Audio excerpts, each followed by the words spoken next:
So we kind of talked about this with Sanguine earlier, about like people just being overt and angry and like, ah.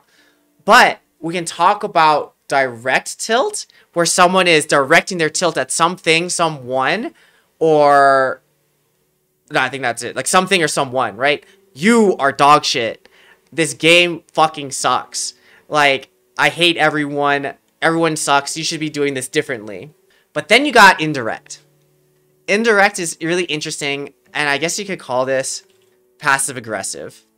And maybe you keep it inside. Maybe you make side comments like, wow, this game would have been so much easier if somebody just didn't die.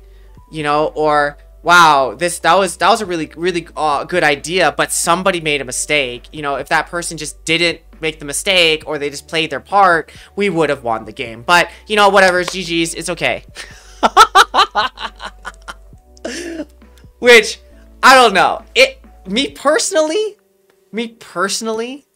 if you're gonna say something, say it to my face. You know, like if you're gonna say something to a team, or if you're gonna be tilted or upset, come out and say it. Because at least that way, we have something to talk about, right? But then if someone goes, if someone is indirect or passive-aggressive, I'm not calling you out, Rainbow, I'm just saying in general. Like, it's just harder because, like, if they say, oh, we played a good game, but if somebody, okay, who's that somebody? Who's that somebody? And we need to know who the somebody is, so we can tell the somebody what they need to do better so they don't do that in the future. Thus, you don't get tilted, too, at them for making the same mistake. So... let's get out here and just talk directly to each other.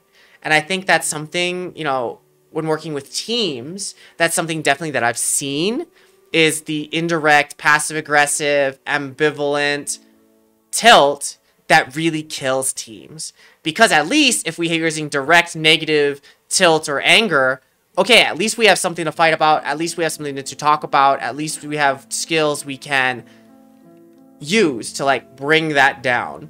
But sometimes when it's indirect or ambivalent, it's hard because people may not want to directly say what they need to say because they're scared, because, you know, they don't want to be the asshole or the bad guy.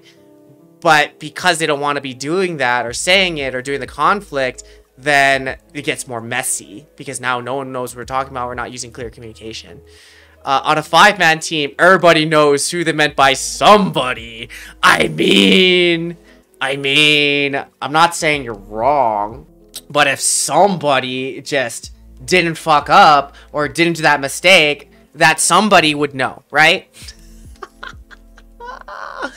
Woo! That's so good. That's so good. That's so true. It happens all the time.